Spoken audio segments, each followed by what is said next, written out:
పాకిస్తానోడు 6 శాటిలైట్లు launch చేశాడు. ఇవాళ కనబడని బార్డర్ ఒకటి పెద్దగా ఉన్నది, అందరికీ ఓపెన్ అది.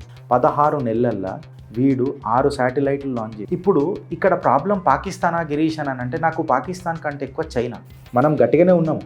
ఇండియా మన లాంచ్ కెపాసిటీ అగర్ చూస్తే పాకిస్తాన్ కంటే మనం గట్టిగా ఉన్నాం. డీప్ స్పేస్ మిషన్స్ కూడా భారత్ చేస్తూనే ఉన్నాం. కార్గిల్ యుద్ధం కూడా మనకు ఒకసారి యాద రావాలా. అప్పుడు మనకు ఎవరెవరు ఎక్కడెక్కడ ఉన్నారు అనేది ఇమేజరీ పొజిషన్ దొరకలే. అమెరికా వాడు కూడా సహాయం చేయమంటే చేయలే. చిత్రగుప్త్ ఆనాడు చెప్పిన మాటలు యావత్ భారతావనిని కాపాడే ఒక గద్ద అంటే ఎంత కీలకమైన ఇన్ఫర్మేషన్ వాళ్ళ దగ్గర ఉండొచ్చు ఒకసారి మీరు అబ్జర్వ్ చేసుకో. నీ మిసైల్ యొక్క గైడెన్స్ ఉంటుంది చూడు, దానికి దారి చూపించేది కూడా ఈ సిస్టమే. నీ నౌకలను ఏ రకంగా పంపాలో, నీ నేవల్ మూమెంట్ని కూడా డిసైడ్ చేసేది ఇదే. ఎందుకు అని అంటే నీ గ్రౌండ్ ఇన్ఫ్రాస్ట్రక్చర్ సెక్యూర్ ఉండాలంటే పైన నీ గద్ద కరెక్ట్గా ఇన్ఫర్మేషన్ ఇవ్వాలి. శుభవార్త అయితే కాదు, ఖచ్చితంగా పాకిస్తానోడు 6 శాటిలైట్లు లాంచ్ చేసిండు. దేనికోసం లాంచ్ చేసిండు? ఆ జిందగీ అంతా భారత్ మీదనే ఉంటుంది. భారత్ని కంటికి రెప్పలాగా చూసుకోనికి, మళ్ళీ ప్రేమతో చూసుకుంటాడా ద్వేషంతో చూసుకుంటాడా నేను మీ అనుభవానికి వదిలేస్తాను. 6 శాటిలైట్లు లాంచ్ చేసిండు. మన ఇస్రో నావికేమో ఇప్పటిదాకా స్ట్రగుల్ అవుతుంది. మళ్ళీ దీని మీద చర్చ జరగాలి కదా. సో ఇవాళ అసలు బార్డర్ ఏంది అని చెప్పి మనం మాట్లాడే, ఇలా భారతదేశానికి ఉన్న సరిహద్దులు కేవలం మీకు రాజస్థాన్, గుజరాత్, జమ్మూ అండ్ కాశ్మీరు, లదాఖ్, చైనా, అరుణాచల్ ప్రదేశ్, ఈశాన్య రాష్ట్రాలు ఎక్సెట్రా ఇవి కావు. ఇవాళ కనబడని బార్డర్ ఒకటి పెద్దగా ఉన్నది, అందరికీ ఓపెన్ అది. దాన్నే అంతరిక్షం అని అంటారు, స్పేస్. ఇవాళ ఇండియా పాకిస్తాన్ అనేది కేవలము లైన్ ఆఫ్ కంట్రోల్ దగ్గర పంచాయతీ లేదు. ఇది నేను ఎన్నోసార్లు చెప్పుకుంటూ వచ్చిన. యుద్ధం తన యుద్ధ నీతి మార్చింది. సో మన బార్డర్లు అనేటివి, ఇవాళ సరిహద్దులు అనేటివి కేవలం లైన్ ఆఫ్ కంట్రోల్ దగ్గర లేవు. ఎయిర్ స్పేస్, సముద్రపు అలలల్లా.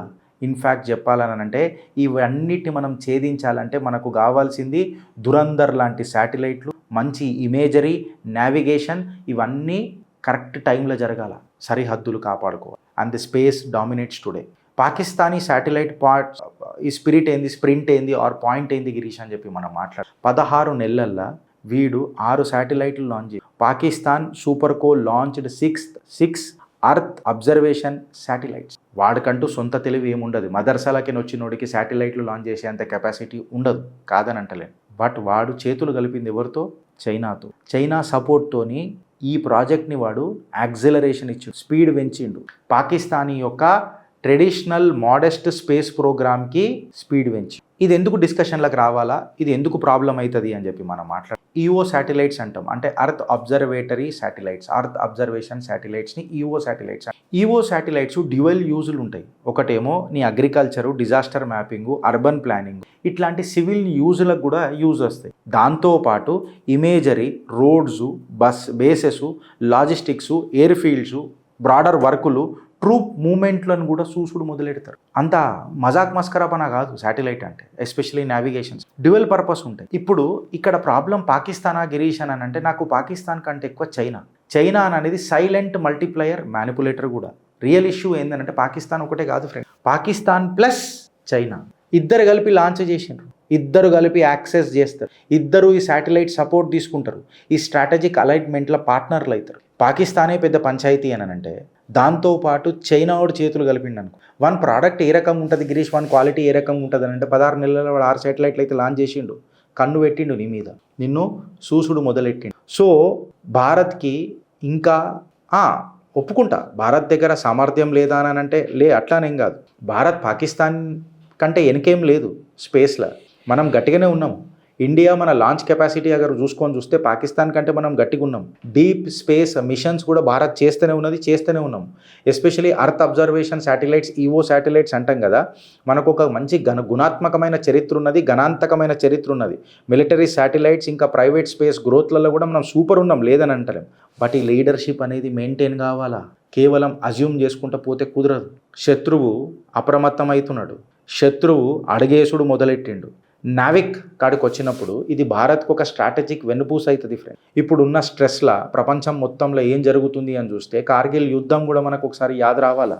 అప్పుడు మనకు ఎవరెవరు ఎక్కడెక్కడ ఉన్నారో అనేది ఇమేజరీ పొజిషన్ దొరకలే. అమెరికా వాడు కూడా సహాయం చేయమంటే చేయలే. నావిక్ అనేది అప్పుడు కూడా చెప్పిన, ఇది ఎందుకు ఫెయిల్ అవుతుంది, ఇప్పటికి 2 సార్లు 3 సార్లు ఫెయిల్ అయింది, ఎందుకు అవుతుంది అనే చర్చ మనం చేసినాం. ఇప్పుడు చూసిండ్రా, శత్రువు అడుగులేసుడు మొదలెట్టి. చిత్రగుప్త్ ఆనాడు చెప్పిన మాటలు నవిక్ ఇవాళ ఈ డిపెండెన్సీని రెడ్యూస్ చేస్తుంది ఫ్రెండ్స్. ఫారిన్ జీపీఎస్ సర్వీసెస్ని మనం వాడాలా, ఎందుకు వాడాలి అసలు అననే ఆలోచన ప్రతి భారతీయుడికి తీసుకో. It is not just about a civilian concept, it is also about supporting to our military. యావత్ భారతావనిని కాపాడే ఒక గద్ద. ఇస్రో సెకండ్ జనరేషన్ ఎన్విఎస్ ఏదైతుంది చూడు, ఇది ఒక వైడర్ అడాప్షన్కి యూజ్ అవుతుంది. మన ఇస్రో ఇందులో గుణాత్మకమైన పాత్ర పోషిస్తుంది. ఎన్విఎస్ 2 ఏదైతుంది చూడు, అది ఫెయిల్ అయింది. మనది ఇంటెండెడ్ ఆర్బిట్లు ఏదైతే పోవాలనో అది పోలే, ఏదైతే పర్ఫార్మెన్స్ చేయాలనో అది చేయలే. దాని ప్రొపల్షన్లను మన పైరోవాల్వ్ సిగ్నల్ ఫెయిల్యూర్ అనేది మాట్లాడినారు అప్పట్లో.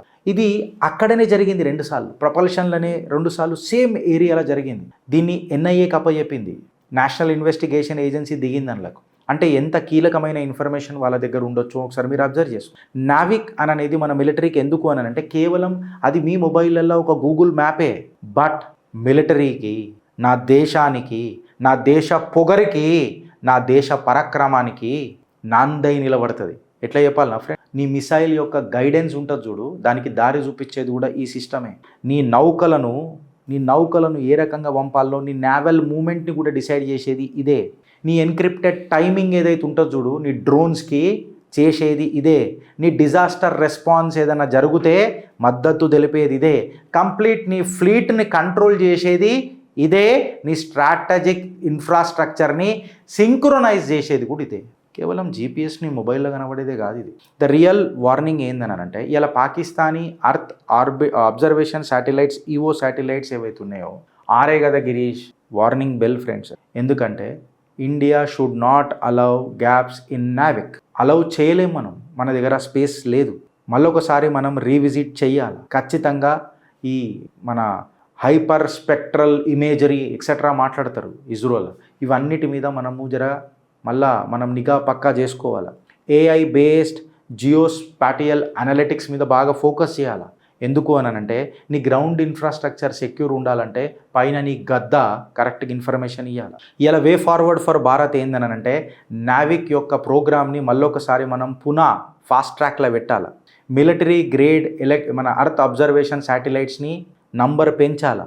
ఈ hyper spectral payload strengthening, private space participation ఏదైతే ఉంటుందో చూడు, ఏమైనా ఛాన్సెస్ ఉంటే, సెక్యూరిటీ థ్రెట్ లేకుండా ఉంటే వీటి మీద కూడా ఆలోచించాలా. AI driven satellite intelligence pipelines Bharat మొదలెట్టాల. ఇవాళ పాకిస్తాన్ చైనా దగ్గరికేని అప్పడుకొని గద్దలను పెట్టింది మన మీద. ఇవాళ మనము మన కళ్ళని షార్ప్ చేసుకోవాల్సిన టైం వచ్చింది, స్ట్రెంగ్త్ చేసుకోవాల్సిన టైం వచ్చింది. Round the clock 24/7 in the open sky. Bharat माता की जय.